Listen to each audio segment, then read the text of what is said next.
bidasubirwaho Jojo Business na Divine ngo noneho urukundo rwabo rurarangiye.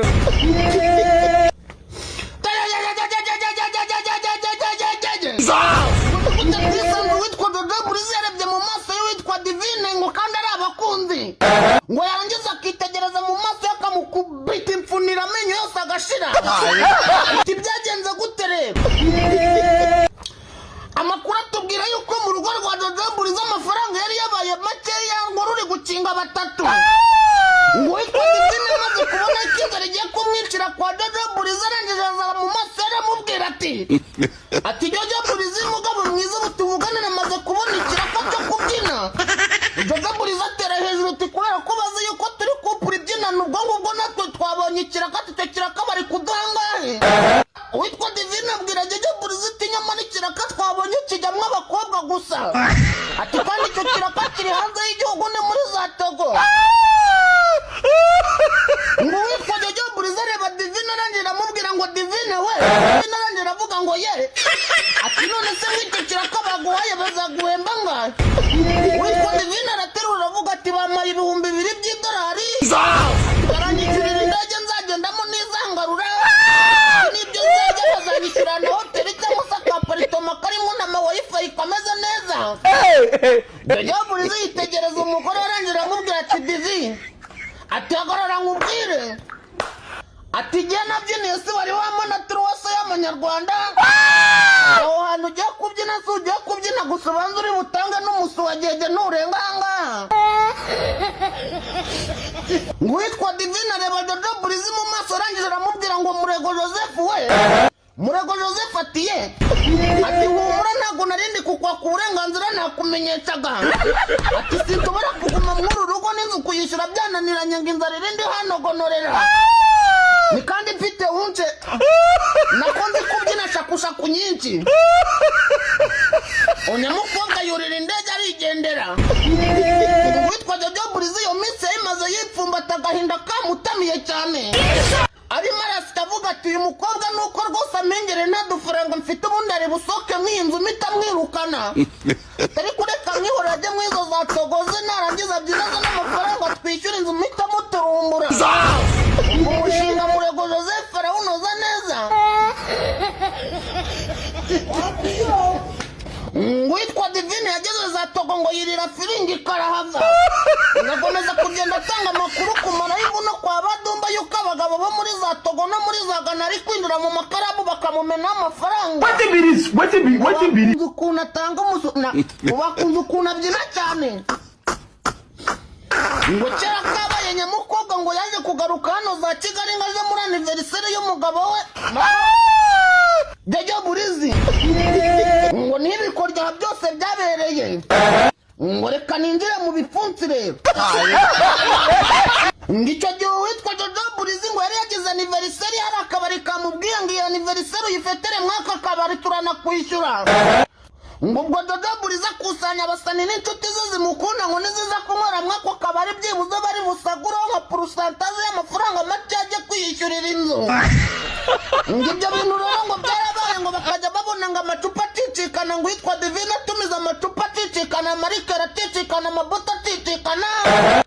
Ngo Jojo Business yabona amacupa acicikana yarangiza akishima ati ibyo byose baduhemba ku mapurusantaje niko numvise.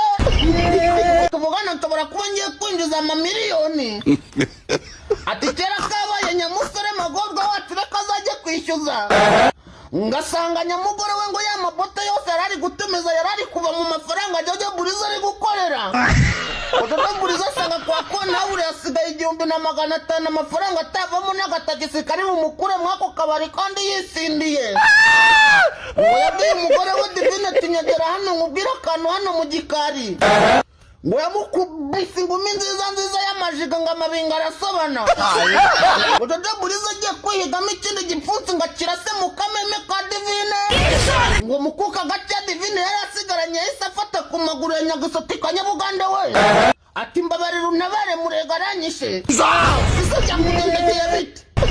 Divine ati amayoga mwahereye kare munywa n'amabote mwahereye kare muturira mu bifu byanyu.